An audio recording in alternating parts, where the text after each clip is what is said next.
बड़ी खबर है कि अजीत गुट के 18 से 19 विधायक शरद पवार के संपर्क में हैं। अजीत पवार गुट के शेष विधायक बीजेपी के संपर्क में हैं। तो ये बड़ी जानकारी मिल रही है। महाराष्ट्र की सियासत को लेकर सत्यप्रकाश लगातार बने हुए हैं। सत्यप्रकाश, महाराष्ट्र की सियासत में हलचल अब बहुत ज्यादा तेज हो गई है, क्योंकि अब जानकारी ये भी है अजीत गुट के 18 से 19 विधायक शरद पवार के संपर्क में हैं और अजीत पवार गुट के जो शेष बचे विधायक है वो बीजेपी के संपर्क में है। तो क्या कुछ खेला हो सकता है? बिल्कुल, देखिए, जब अजीत पवार एनसीपी से अलग हुए थे, शरद पवार से अलग हुए थे, तब उन्होंने कहा था कि वह या तो सीएम बनेंगे, लेकिन उन्हें बना दिया गया डीसीएम बनाने के बाद भी उन्होंने अपने विधायकों से यह वादा किया था कि वह सरकार में लेंगे और उन्हें मंत्री बनाएंगे, लेकिन वैसा कुछ नहीं हुआ। अब जब लोकसभा का चुनाव हुआ है और अजीत पवार को 7 सीटें दी गई, उसमें से महज एक सीट, मतलब एक सांसद उनका चुनकर आया है, तो ऐसे में सवाल खड़ा होता है कि अजीत पवार ने जो बयानबाजी की थी, जो जिम्मेदारियां दी थी, वह नहीं निभा पाए, इसलिए तमाम विधायक नाराज है और इसको लेकर एनसीपी शरद पवार गुट लगातार उन विधायकों के संपर्क में रहा। जैसे ही लोकसभा का चुनाव खत्म हुआ, वैसे ही तमाम विधायक एक बार फिर से शरद पवार का रुख करने लगे हैं। तो ऐसे में यह अटकलें बिल्कुल तेज हो गई है और तमाम विधायक जो है अब एनसीपी शरद पवार के गुट में है, क्योंकि शरद पवार गुट एनसीपी जो गुट है वह उसकी कार्यकारी अध्यक्ष अब सुप्रिया सुले को बना दिया गया है। सुप्रिया सुले लगातार एनसीपी शरद चंद्र पवार गुट का नेतृत्व कर रही हैं। अब ऐसे में देखा जा रहा है कि जिस तरह की बातें सामने आ रही हैं कि तमाम जो 19-20 विधायक हैं वह अजीत शरद पवार के संपर्क में है, तो अगर इस तरह की बातें होती तो जाहिर तौर पर अजीत पवार का बहुत बड़ा नुकसान हो सकता है। हालांकि अजीत पवार अभी महाराष्ट्र में बैठक कर रहे हैं, तमाम सांसदों और विधायकों के साथ बैठक कर रहे हैं। शायद जो करारी हार हुई है उस पर मंथन चल रहा होगा, लेकिन बिल्कुल ये बड़ा सवाल है कि क्या अजीत पवार अपने विधायकों को करारी हार पर मंथन चल रहा होगा, क्योंकि आप भी बहुत बारीकी से समझते हैं ये जो हार रही महाराष्ट्र में, कौन से मुद्दे सबसे ज्यादा हावी रहे? कि मराठा आरक्षण का मुद्दा हावी रहा या प्याज का मुद्दा भी काफी ज्यादा गरमाया था? कौन सा ऐसा मुद्दा सबसे ज्यादा हावी रहा इस हार पर? बिल्कुल पलक, देखिए, महाराष्ट्र की राजनीति में अलग अलग राज्यों में, अलग अलग जिलों में अलग अलग रणनीति रही है। महाराष्ट्र विदर्भ की अगर बात करें, मराठवाड़ा में तमाम मराठा समाज नाराज रहा, क्योंकि जरांगे पाटिल का जो आंदोलन लगातार चलता रहा। ऐसे में एनसीपी की तरफ से रहते हुए भी अजीत दादा पवार ने कोई सवाल नहीं खड़ा किया, बल्कि शिंदे गुट और भारतीय जनता पार्टी के साथ में खड़े रहे। यह भी एक नाराजगी है। नासिक में प्याज बिक्री को लेकर भी तमाम जो है विधायक नाराज रहे।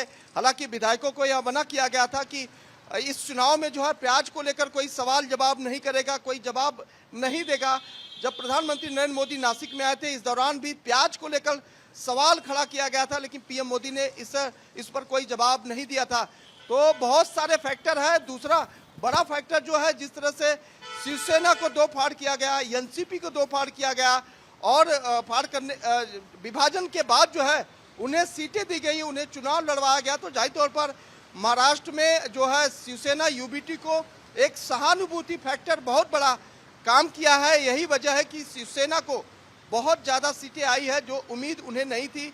अब ऐसे में देखा जा रहा है कि जिस तरह से अजीत पवार दादा को 7 सीटों में से महज एक सीट पर जीत मिली है, उस पर बड़ा मंथन चल रहा है। और इसका महज कारण है कि जिस तरह से करारी हार हुई है लोकसभा चुनाव में, क्या विधानसभा चुनाव में भी वो अपने आप को रिकवर कर पाते हैं या नहीं, इसी से नाराज तमाम विधायक जो है अब शरद चंद्र पवार के संपर्क में है।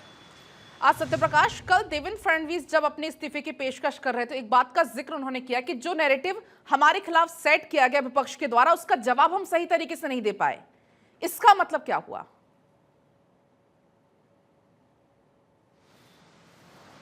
देखिए, बिल्कुल देवेंद्र फडणवीस महाराष्ट्र के एक बड़े नेता के तौर पर जाने जाते हैं। बड़ी जिम्मेदारियां उनके पास है। देश महाराष्ट्र के डिप्यूटी सीएम पद पर है। हालांकि वो सीएम पद पर रहे, लेकिन चूंकि एकनाथ शिंदे को मुख्यमंत्री बनाया गया, इसलिए उन्हें डीसीएम बनाया गया।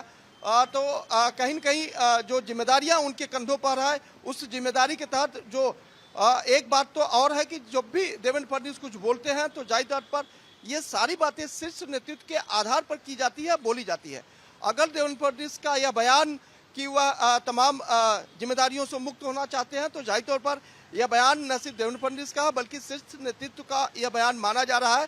यही वजह है कि देवेंद्र फडणवीस को इतनी हिम्मत आई कि वह कह सके कि वह इस्तीफा दे रहे हैं, इतनी हिम्मत आई कि वह कह सके कि वह जिम्मेदारियों से मुक्त होना चाहते हैं, आने वाले विधानसभा चुनाव में वह फोकस करना चाहते हैं। और जिन जिम्मेदारियों की वह बात कर रहे हैं, क्या वही जिम्मेदारी है पार्टी को तोड़फोड़ की या फिर शीर्ष नेतृत्व को मजबूत करने की, महाराष्ट्र में भारतीय जनता पार्टी को एकजुट करने की, मजबूत करने की?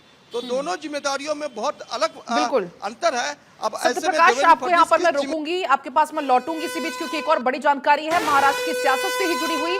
दोपहर 1 बजे शिंदे करेंगे सांसदों से मुलाकात के बाद सांसदों के साथ दिल्ली रवाना होने का कार्यक्रम है। तो ये बड़ी जानकारी है, 1 बजे मुलाकात का कार्यक्रम और मुलाकात के बाद सांसदों के साथ दिल्ली रवाना होंगे सत्यप्रकाश। बिल्कुल, देखिए ये बात कल ही सामने आ गई थी कि मुख्यमंत्री एकनाथ शिंदे महाराष्ट्र में जीते हुए सभी विधायकों से मुलाकात करेंगे और अपने दल को लेकर वह दिल्ली के लिए कूच करेंगे, क्योंकि 8 जून को देश के प्रधानमंत्री नरेंद्र मोदी सरकार स्थापित करेंगे। ऐसे में सरकार बनाने के लिए जिन सहयोग की जरूरत है उसके लिए मुख्यमंत्री एकनाथ शिंदे खरा उतरने वाले हैं, क्योंकि उन्होंने पहले ही कह दिया था कि वह सरकार के साथ है, प्रधानमंत्री नरेंद्र मोदी के साथ है। ऐसे में अपनी ताकत दिखाने के लिए वह सांसदों से मिलेंगे, उसके बाद सीधे वह दिल्ली के लिए सभी सांसदों को लेकर कूच करेंगे। तो कहीं न कहीं एकनाथ शिंदे के ऊपर जिस तरह से सवाल खड़ा किया जा रहा था कि वह जब भारतीय जनता पार्टी सत्ता में नहीं आएगी तो उनका विकेट जा सकता है, यही वजह है कि वह यह बताने में जुटे हुए हैं कि उनकी ताकत अभी कम नहीं हुई है। बिल्कुल सत्यप्रकाश, नजरें लगातार टिकी हुई है महाराष्ट्र की हलचल पर, महाराष्ट्र की सियासत पर। फिलहाल बहुत आपका शुक्रिया तमाम जानकारी के लिए।